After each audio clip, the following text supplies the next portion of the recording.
Oui, bonjour à tous. Bienvenue. Aujourd'hui, c'est le tour de la coordination rurale, la présidente de la coordination rurale. On donne la parole à tous les intervenants des associations et des syndicats. On s'est rencontrés il y a très longtemps avec Véronique suite, oui, voilà, au mouvement de l'appli nationale. Et puis après, on a bataillé dans les ministères contre la FNSEA, la France Nouvelle sans exploitants agricoles. On a bataillé beaucoup avec eux, ça fait longtemps que ça dure. Je vais te donner la parole, Véronique, tu vas te présenter, puisque la coordination rurale, c'est la PAC de 92, c'est le travail à travers le MB, c'est tous les combats qu'on mène quand on se croise, hein, dans les réunions. Et malheureusement, tu vas me dire ce que tu en penses, mais en 2025, c'est pas gagné. Vas-y, Véronique. Eh ben, bonjour Philippe, merci de m'accueillir sur ta chaîne. Alors, je ne referai pas l'historique, je ne représenterai pas la coordination rurale. Beaucoup connaissent déjà son combat et son existence déjà depuis 30 ans. Et je pense que un combat qui s'avère être aujourd'hui dans le vrai, comme celui qui a été mené il y a déjà bientôt 15 ans avec l'appli pour cette régulation des productions, pour justement avoir une offre adaptée à la demande, pour avoir des prix rémunérateurs pour les agriculteurs, pour avoir de ce fait davantage d'installations. Donc tout ça, tout le monde le sait. Donc cette année, on était en élection chambre. On a progressé, certes. On fera mieux la prochaine fois, j'espère du moins. On a désormais 11 chambres d'agriculture sur 14 départements remportés. Donc, la victoire volée dans 3 départements. La preuve en est qu'on s'appuie sur des pseudo-organisations avec qui la FNSEA co-gère pour faire en sorte que finalement, euh, même quand un syndicat a remporté une élection, eh bien, on inverse le résultat. Donc, je pense au Crédit Agricole, je pense à Groupama, je pense aussi à la MSA, et on pourra en reparler puisque on est en pleine élection aussi pour les délégués et futurs administrateurs. Donc voilà un vrai combat qui doit se poursuivre et qui malheureusement, un an après le début de tous les mouvements de l'hiver dernier, eh bien tout est remis à plat, tout doit redémarrer. Je suis désolée de le dire, mais ça fait bientôt, en tout cas ça fait plus de 2 ans et demi que le projet de loi d'orientation agricole était mis sur la table. Il a abouti avec un texte qui n'était pas satisfaisant juste avant le salon d'agriculture cette année. Et voilà que le 29 avril dernier, c'est le Conseil constitutionnel qui remettait à plat une partie des articles et notamment tout le caractère fondamental. Il reconnaissait néanmoins la nécessité de protéger nos cultures pour justement maintenir ce potentiel de production. Ça, c'est quelque chose qui est important parce que justement, ça n'a pas été retoqué. Néanmoins, on voit qu'il n'y a aucune volonté du chef de l'État et c'est lui le principal responsable de soutenir l'agriculture. Parce que justement, tout traîne pour que rien n'aboutisse.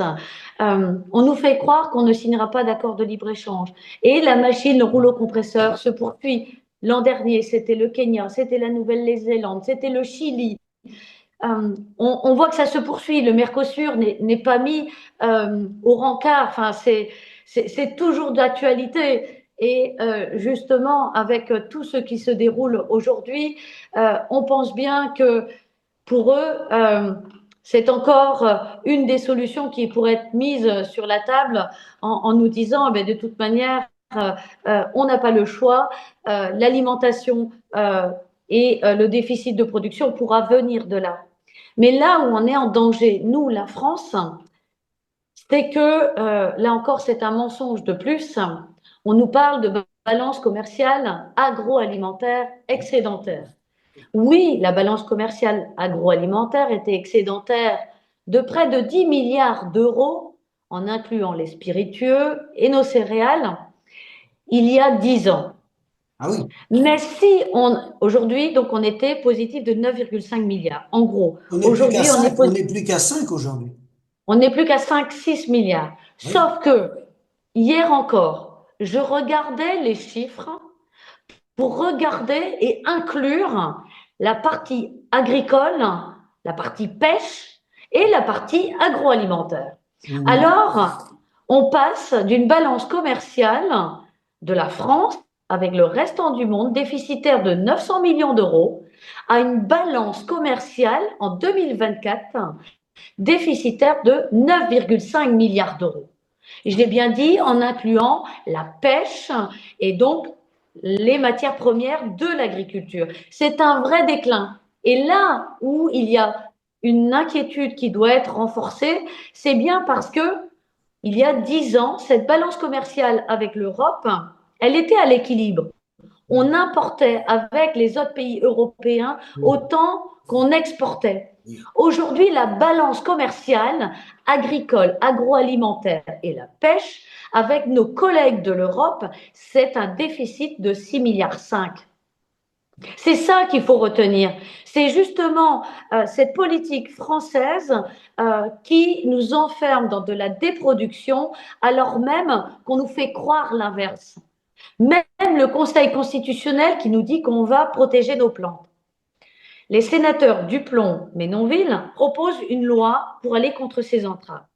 Dans les discussions hier et avant-hier encore, c'est les discussions de la commission de développement durable, la commission qui est menée par Sandrine Lefeur, députée du Finistère. Eh bien, on retoquait les articles 5 et 6 dans cette commission parce que justement, on n'a pas besoin d'eau pour produire. Finalement, ceux qui se disent écolos préfèrent que l'on continue ou que demain, on importe plus de production, plus de fruits, plus de légumes pour importer indirectement plus d'eau. Mais l'eau évaluée dans ces importations, c'est aujourd'hui, suivant un rapport du CGAER, l'équivalent de 3 milliards de mètres cubes. Sauf qu'un jour, ce sont ces pays qui nous exportent leurs fruits et légumes qui vont fermer les robinets, qui vont produire moins, qui vont garder leur production. Et alors, il n'est plus question de souveraineté alimentaire. Donc, Ce que retoquer. tu veux dire, c'est qu'il faut adapter, pour que ça soit l'eau ou autre chose, faut adapter suivant les régions et suivant les cultures où on a besoin. Et je voyais, on importe à peu près 35% de notre alimentation aujourd'hui. Et puis après, il y a le problème qu'on connaît, puisque voilà, on a fait beaucoup de réunions. Le fait d'exporter n'est pas toujours signe de rémunération pour l'agriculteur, hein. Tu le sais, ça. Alors, on sait très bien que cette politique d'exportation, c'est un syndicat qui, justement, la met en avant parce Voilà, qu'ils sont en même temps agriculteurs, mais aussi ils sont l'industrie. Ils sont l'industrie avec l'huile de palme, euh, voilà. avec les céréales. On les a bien vus, hein, que ce soit à Bordeaux avec l'importation de céréales ukrainiennes, avec un rapport de l'ONU qui, en 2019, disait que 25 à 30% des produits utilisés en Ukraine sont non conformes à nos normes. On l'a bien vu aussi au niveau de Cepol à Rouen avec les importations par un bateau chypriote de canola canadien, donc OGM. On l'a vu à Rouen. Enfin, tout ça, tout le monde l'a déjà vu. Et donc, ces exportations, non, c'est pas de la valeur pour les agriculteurs. Ça, tout le monde l'a bien compris.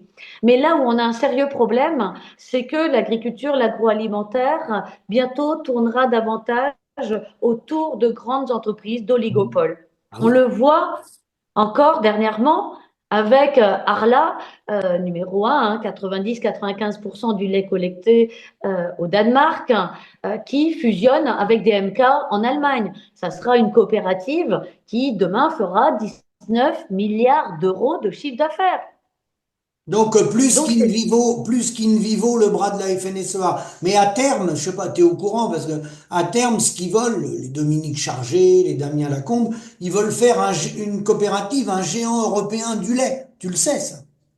Alors justement, et c'est pour ça que ça démarre par ce biais-là, mais heureusement que dans les idées que l'on défend, où il faut une réforme de nos coopératives, il faut vraiment que ces coopératives ne soient plus structurées avec une partie privée privé, justement, qui fait un hold-up sur toute la valeur ajoutée qui devrait revenir à nous autres agriculteurs et qui est extraite et soustraite aux agriculteurs pour justement gonfler ces sociétés. Et bien juste là, pour mettre en avant ce que vient de faire, ou l'a fait il y a 5-6 mois maintenant, la coopérative Kerry en Irlande, c'est justement de redistribuer le capital des filiales privées détenues par sa coopérative. Ainsi, chacun des coopérateurs est devenu actionnaire et touche directement chaque année les dividendes.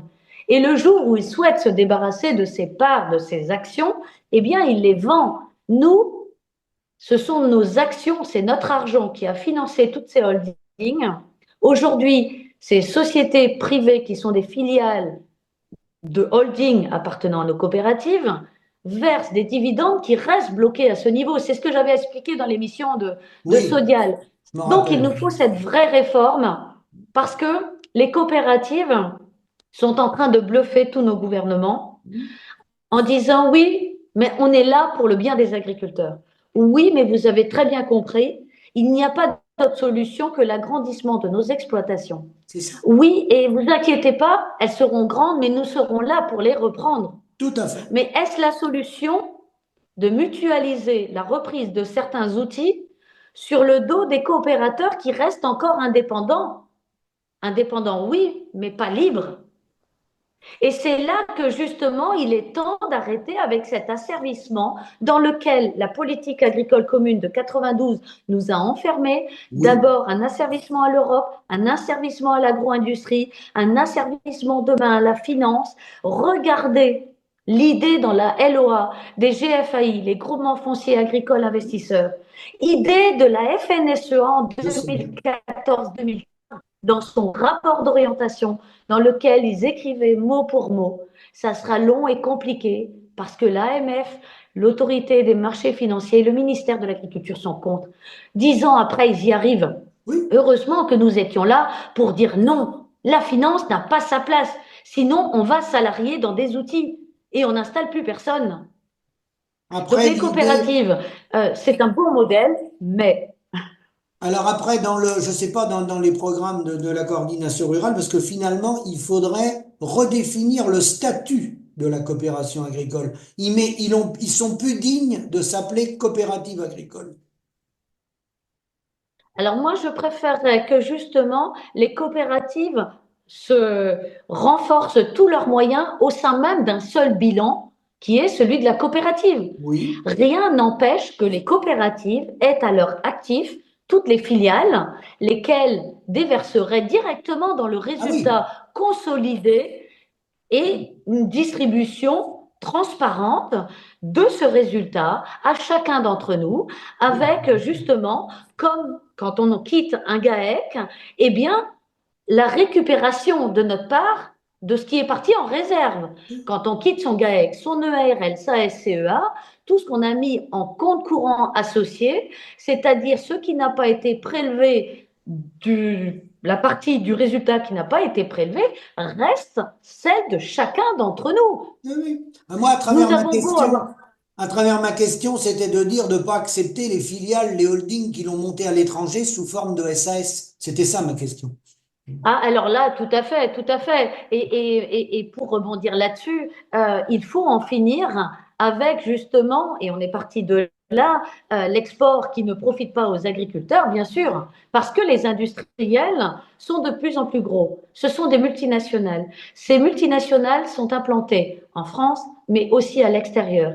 Ces multinationales peuvent très bien, via les prix de transfert, faire des exportations à pas cher et des importations chères. Comme ça, on déplace le résultat qui serait réalisé en France dans des filiales là où personne n'ira chercher ce qui leur revient.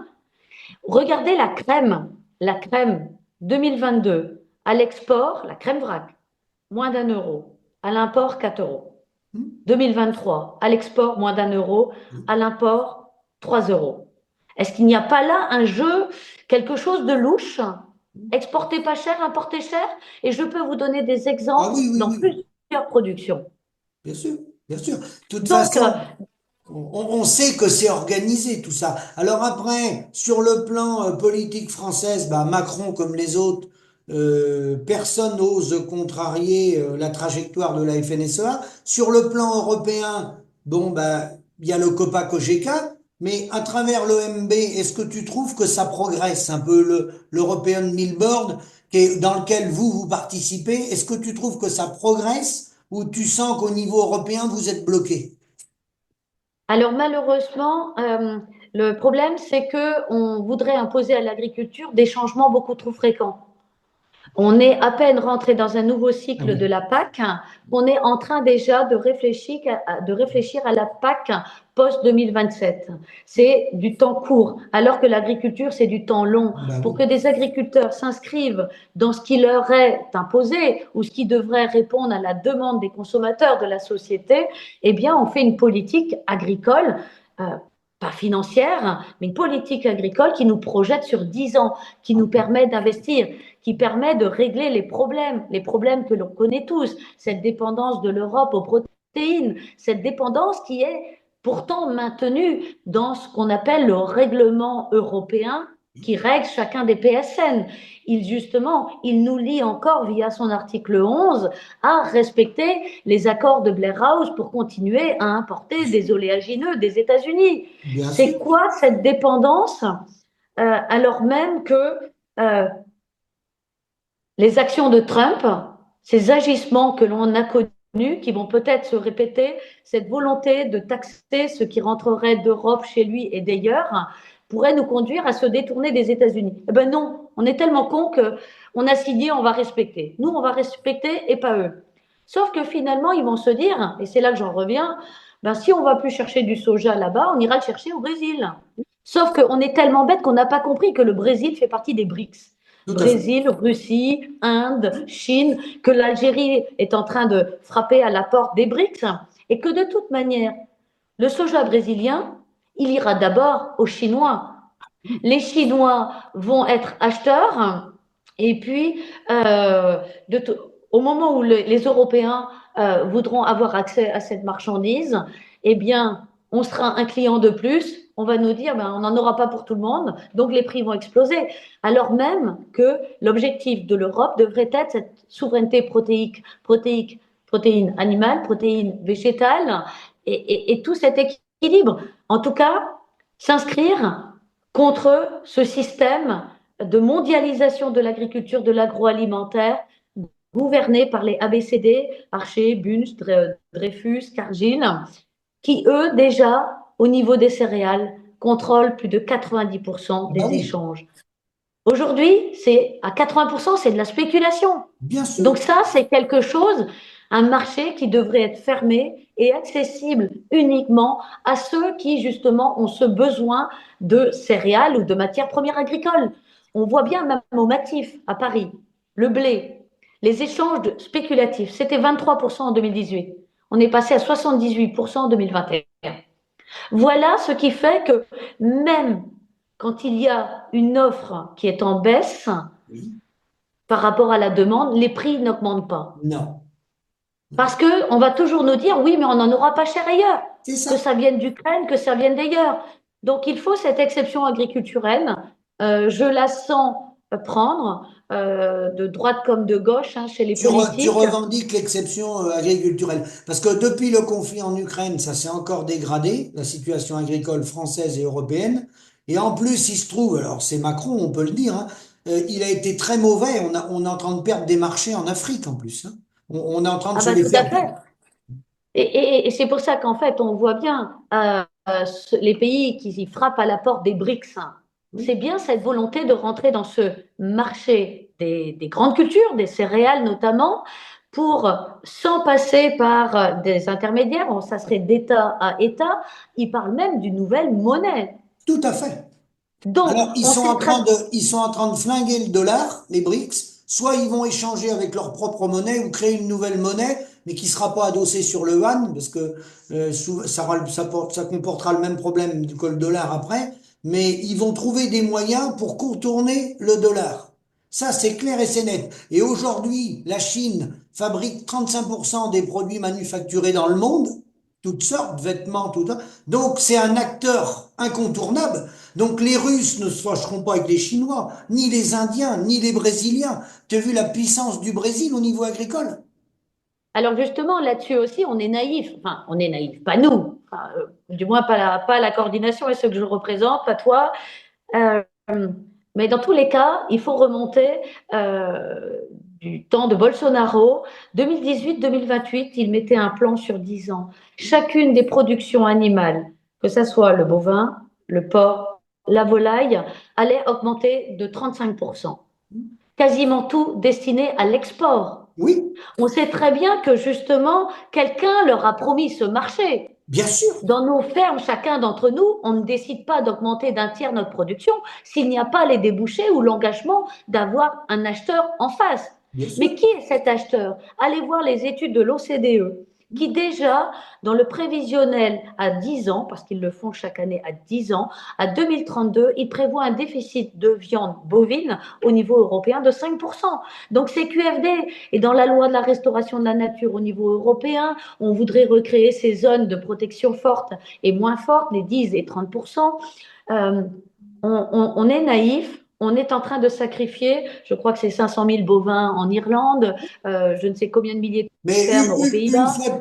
une fois de plus, Véronique, on a été trahis, que ce soit les accords, comme tu le dis, avec Bolsonaro ou d'autres, ou la Nouvelle-Zélande ou autres, on a été trahis parce que ceux qui ont la main au ministère de l'Agriculture, qu'on connaît bien sûr, la FNSEA, ils ont des intérêts bah, via la coopération agricole, via Unigrain, via Invivo, via le groupe Avril. Donc, c'est leur intérêt financier qui passe en premier et les paysans sont sacrifiés. Tout à fait. Hein, Et puis les grands groupes cautionnent parce que si je prends la production laitière, on sait que Lactalis, en étant présent dans 51 pays, tout lui va. Tout Bien lui sûr, va parce que demain, de toute manière, la collecte au Brésil, c'est 2 milliards 500 millions de litres tout à fait. avec un objectif 2028 de doubler la production. C'est Ils ça. collectent dans chaque ferme, chaque jour, l'équivalent de 100 litres. Dans nos fermes, c'est pratiquement 10 fois plus en moyenne. Donc le potentiel, il est énorme. Et si Énorme. demain, il fallait quitter la France, mais c'est pas grave du président et ses marques, on les trouvera toujours. Par contre, ça ne dérange pas Lactalis de laisser sur le carreau nos Ah, agriculteurs. pas du tout, non. Donc, nous, Hein. ce qu'on demande, et là, c'est Bercy. Et on attend justement, euh, c'est tellement simple à mettre en place, c'est que dans toutes ces multinationales, dans tous ces grands groupes dans lesquels il y a des commissaires aux comptes, eh bien, ils aient juste une seule chose à certifier en plus, c'est justement ces prix de transfert qui ne soient pas abusivement bas ou abusivement hauts à l'import. Pour que justement, avec bien sûr plus de lignes, pour que on puisse retracer produits ayant transité par des sociétés, des filiales, des sociétés filles, ou pas. Donc, les solutions, on les a. Parce que Maintenant, c'est c'est le gagne-pain des paysans qui s'en va. Mais tu crois que quelqu'un va donner des ordres à Bercy pour le faire? Ils en ont pas envie du tout.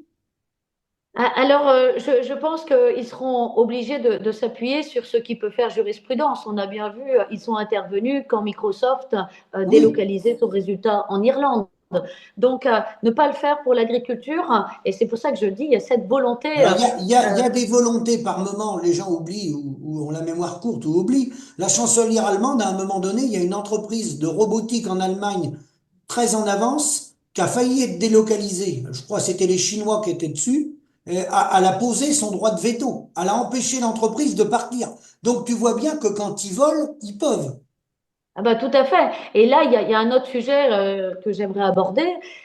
C'est bien celui on défend l'exception culturelle, mais on défend aussi depuis l'origine de la TVA sociale. Alors, c'est le moment d'essayer de la faire percer. La TVA sociale qui consisterait à nous exonérer de charges sociales, patronales et salariales si on a des salariés, qu'on souhaiterait d'abord expérimenter dans nos fermes, Oui, c'est-à-dire nous autres agriculteurs, les salariés de nos fermes, les CUMA, les ETA, les services de remplacement, ceux qui viennent travailler chez nous. oui, Donc, les 318 000 salariés plus les 400 et quelques mille non salariés agricoles. C'est 8 milliards de besoins. Ces 8 milliards, on les trouve où? Eh bien, il suffit de regarder la TVA nette encaissée par l'État en 2019. C'était 130 milliards d'euros. Avec l'inflation, l'effet Ukraine, euh, Covid, l'inflation que l'on a connue, Oui. l'État a engrangé dans ses caisses et prévoit encore dans son projet de loi de finances 2025 près de 190 milliards de TVA net. Oui, parce que ça Il doit arriver à suffirait 200. Ça passe la barre des 200 apparemment. Oui. Oui, tout à fait. Donc c'est là qu'à quelques milliards près, Oui. on sait qu'on a le potentiel de récupérer cette enveloppe de moins de 10 milliards qui permettrait de nous exonérer de charges sociales, nous autres agriculteurs, nos ETA pour les rendre plus compétitives, pour justement reconnaître ce travail qui est fait le soir, le week-end, les jours fériés. Euh, Parce que si on perd nos ETA, nos CUMA, eh bien, on n'y arrivera plus dans nos fermes. On a besoin de sauver ces outils et justement, c'est l'occasion, via tous nos délégués qui vont être élus, de faire passer cette idée. Ça ne veut pas dire supprimer la MSA. La Non, MSA, non. à la rigueur, on la garde pour nos prestations familiales. Et là aussi, danger. Je regardais sur les chiffres de la MSA, la moyenne d'âge du côté des non-salariés agricoles est de 61,5% pour tout ce qui relève des non-salariés agricoles. Donc, il y a nos retraités, 61 ans et demi. Oui, puis On est à un en peu plus de 40, activité, les agriculteurs, en, on n'est en, pas 54. autour de 54-55. Voilà. Mais il y a un grand fossé. Quand on regarde les enfants ou les ressortissants enfants de nos fermes, c'est un peu plus de 40 000. C'est près de 100 000 chez les salariés ressortissants de la MSA. Comment on fait si demain, dans nos fermes, il n'y a plus justement ce renouvellement des générations, euh, des enfants qui naissent et la vie que l'on a connue, où on a toujours un de nos enfants qui est intéressé, voire deux, voire trois. Mais tout ça, on n'est pas là pour les faire partir, on est là pour les faire rester, leur donner envie et puis conserver ce bien plutôt que de réfléchir comme la FNSEA en se disant eh bien, nos enfants, si ce sont des têtes, tant mieux, ils iront faire ailleurs, autre chose ailleurs. Enfin, pour moi, un agriculteur vaut plus que n'importe quel cadre. Il est agriculteur, il est agronome, il est banquier, il est météorologue, il est vétérinaire. Non, mais c'est. Et donc, nous, on devrait se contenter de si peu. Donc voilà, moi, c'est franchement, la MSA, c'est le moment. Il faut tout revoir. J'ai expliqué à mes collègues hier À à la CR aussi. revoir également le modèle fiscal. Tu n'as peut-être pas eu le temps Alors, on pense pas à tout, mais revoir le modèle d'imposition. déjà, sur le niveau social, si on n'a plus ces charges, on Oui, balaye tout ce système. Par oui, contre, là où c'est judicieux, et tant que l'on n'a pas acquis cette TVA sociale, revoir le système de calcul de notre ouais. résultat social et fiscal est Voilà, important. c'est ça ce que je Ça voulais veut te dire dire. Ça veut dire, et là j'ai demandé des simulations à nos centres comptables qui dépendent de l'ACR dans certains départements, de me faire des simulations. Eh bien, si on prend les 3 dernières années, 22, 23, 24, chez des producteurs de viande, de lait, les valorisations de nos cheptels font que l'on a des résultats qui sont en augmentation de 20, 30, 40 000 euros dans chacune de nos exploitations. On n'est pas imposé sur la variation de notre compte quand nous avons une assurance vie. Non? Pourquoi ce cheptel immobilisé devrait être taxé?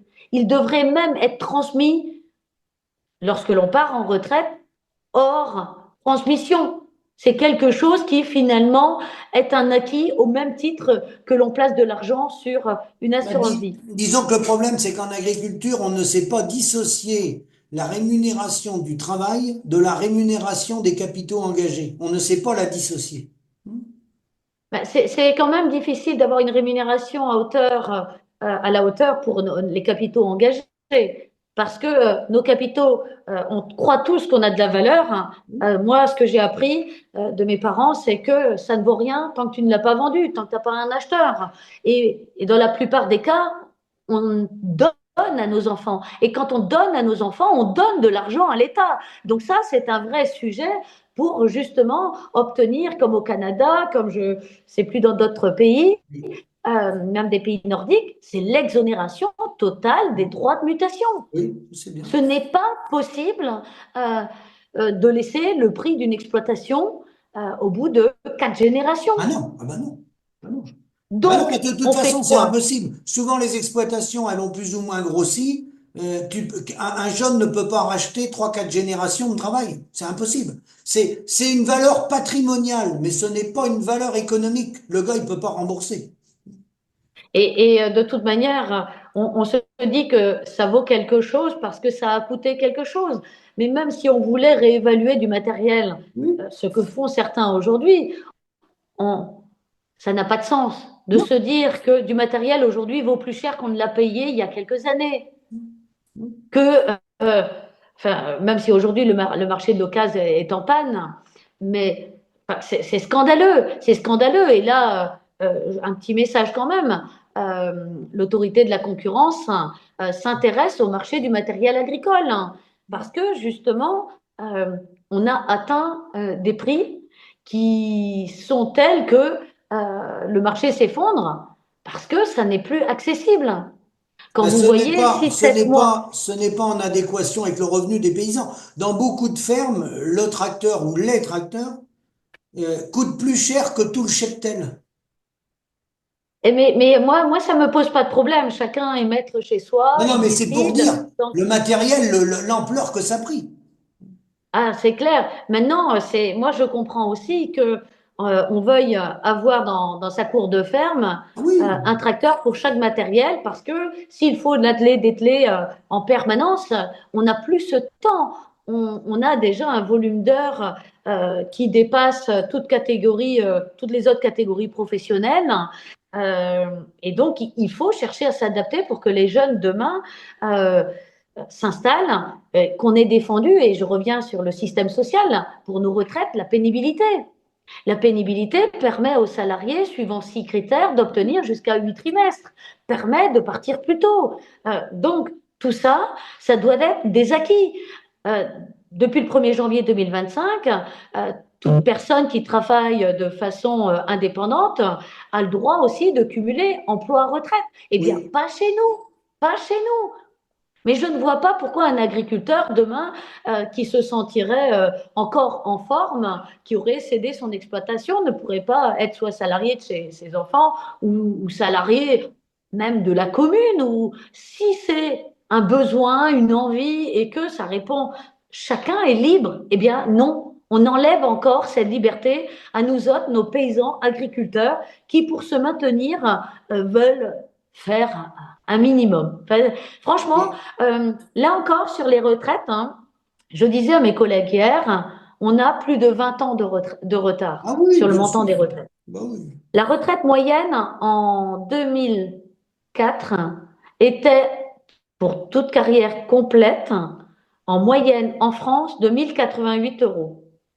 Elle était chez nous, agriculteurs ayant une retraite complète de 1 084 l'année dernière. Donc 20 ans de retard. Ah bah oui, Et oui. nous autres, avec le volume d'heures que l'on fait, vous prenez un éleveur, mais il a fait 14, 15 années de rab quand il part en retraite. Et n'oublions Donc, pas de préciser qu'on est très très mal couvert puisque quand il y a des accidents, malheureusement, on n'est vraiment pas considéré avec nos 30 euros par jour. Alors certains vont nous dire, vous pouvez cotiser. Oui, mais il faut cotiser à des assurances privées et les agriculteurs en ont pas les moyens.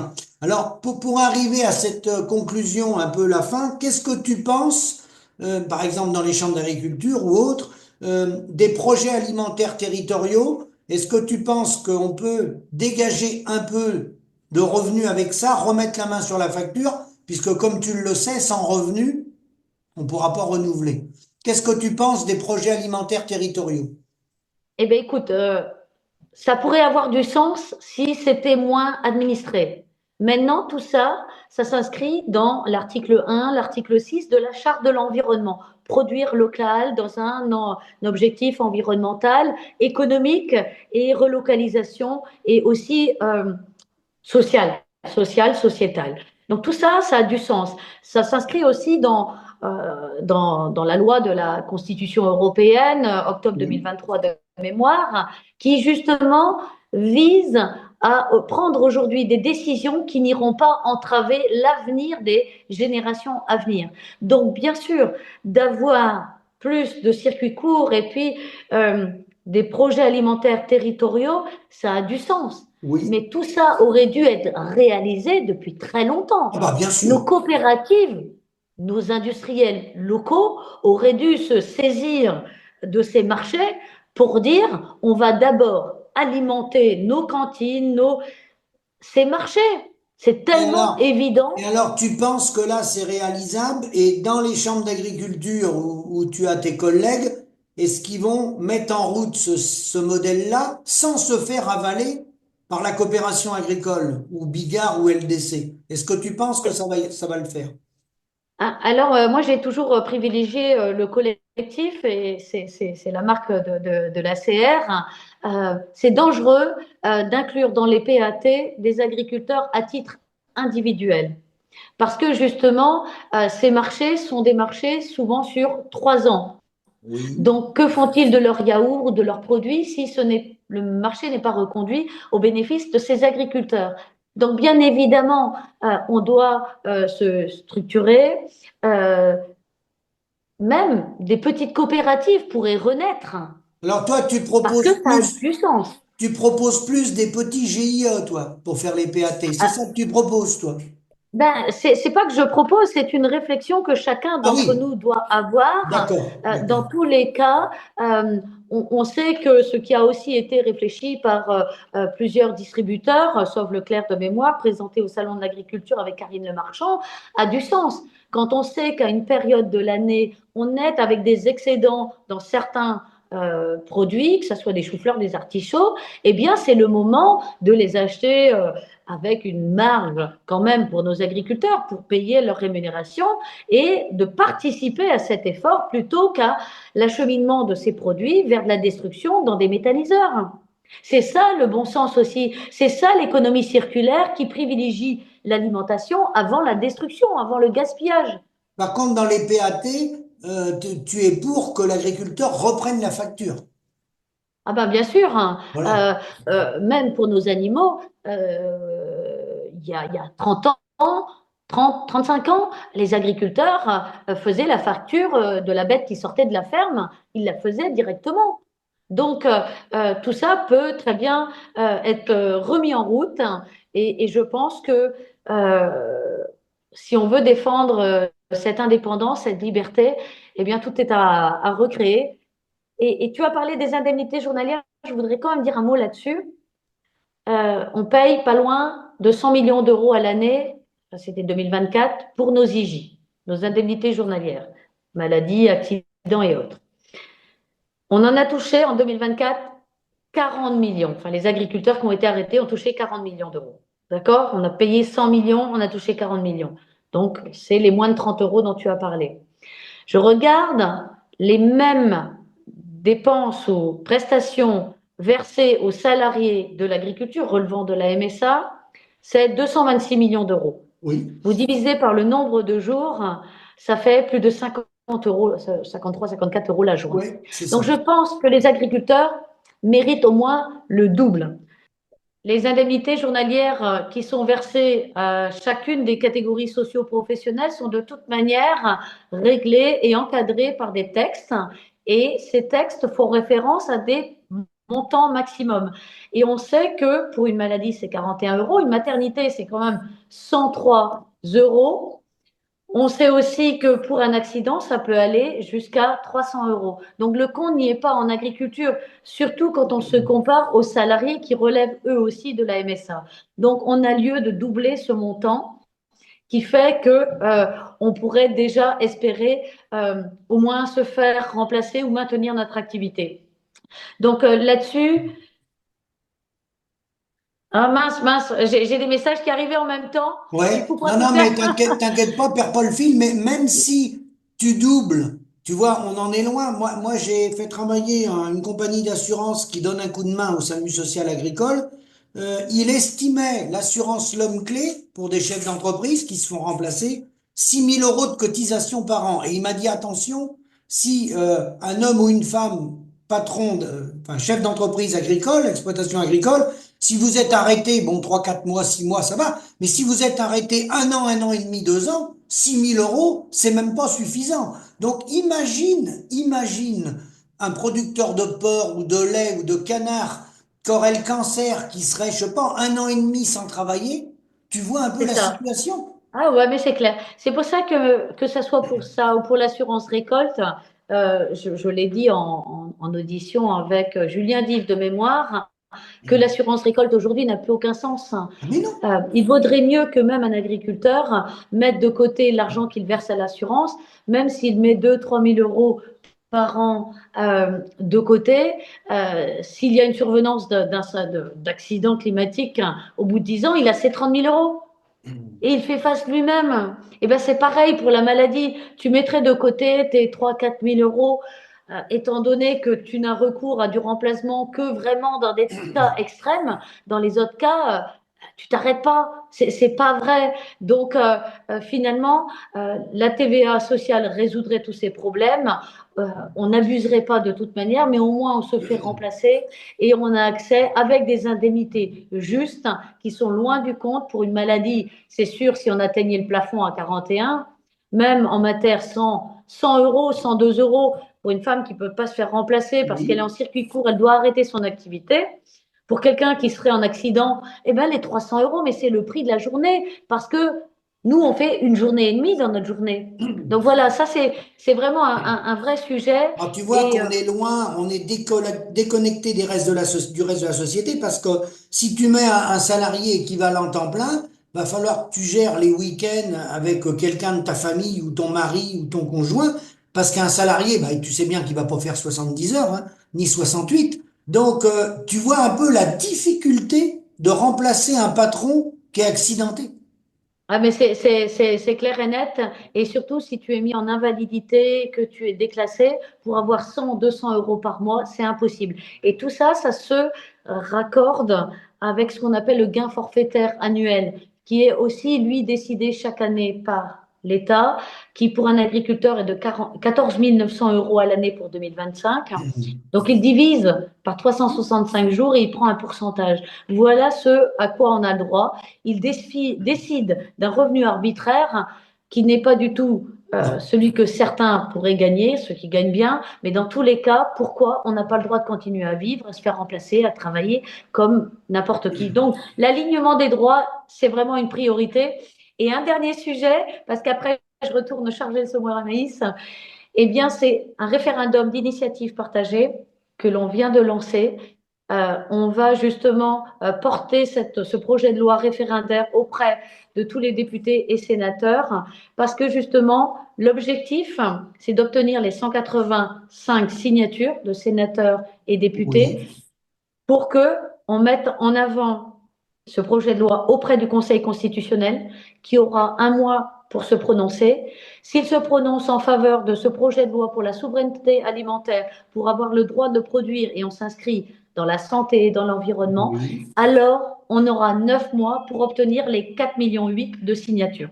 Donc là, on verra quel député nous Et soutient pas, et si c'était du bluff, tous les soutiens qu'ils ont pu nous apporter. parce qu'après, le but du jeu, c'est de retrouver de la rémunération. Tu le sais bien. Eh ben, c'est tout à fait ça, de repartir sur un nouveau modèle qui privilégie le local, qui justement arrête ces exports-imports, tout ce qui est un non-sens. Donc, ton mot de la fin, 2025, tu penses qu'on va obtenir, vous allez obtenir des choses, ou tu penses que ça va être une année morose? Comment tu la sens, l'année 2025? Alors, je la sens pas très bien pour le moment, parce que quand on voit toutes les dégradations, même suite à un match comme avec le PSG, je ne sais pas s'il y aura des condamnations, mais pour le peu qu'on a pu faire, nous autres agriculteurs, pendant cette année de manifestation, eh bien, on est déjà tous convoqués au tribunal. Donc là, le 14 et 15 mai, on va encore à Agen. On a des agriculteurs, une vingtaine, qui sont les uns et les autres convoqués pour avoir voulu défendre notre métier. Il faut se comprendre que ce que l'on fait, les agissements de certains, eh bien, c'est au profit de tout le monde. Et c'est pour ça qu'on doit tous être solidaires quand quelqu'un passe au tribunal, même si c'était renvoyé. On est là pour dire qu'on ne se bat pas par plaisir. Si tous ces problèmes avaient été réglés, tout ça n'avait plus lieu d'être. On aurait été entendu. Donc finalement, 2025, nouvelle année de combat, et en espérant qu'on y arrive. Donc déjà le volet social, TVA sociale, l'exception agriculturelle, enfin c'est plein de choses que chacun d'entre nous doit s'imprégner. Et puis les politiques là mesurent la nécessité, mais sont certainement rattrapées par d'autres lobbies ou d'autres phénomènes que l'on ne maîtrise pas et qui sont très difficiles à Avec, contourner, mais on va y arriver. avec malgré tout la FNSEA qui est toujours en place, hein, on est bien d'accord. Tout à fait, mais bon, je pense que quand chacun d'entre nous analyse, ils courent beaucoup après nous et reviennent sur leurs décisions parce qu'ils savent qu'ils se sont trompés. Comme pour le GNR, c'est quand même eux qui avaient voté l'augmentation de cette taxe Ah oui, progressive jusqu'en 2030. Ça tout faisait à quand fait. même 1 milliard d'euros de plus à sortir de nos fermes. Enfin, ça, c'est la FNSEA. Oui, C'est anti-agriculteur, c'est un syndicat industriel. bien sûr. Bon, bah, merci beaucoup, Véronique. Et puis, comme chaque intervenant, si un jour tu es intéressé, on se fait un SMS. Et puis, voilà, s'il y a des interventions importantes à faire ou des messages à faire passer, tout le monde est le bienvenu. Merci et à bientôt. Merci Philippe, à bientôt. Bonne fin de journée. Merci. Au Salut, revoir. salut. Au revoir.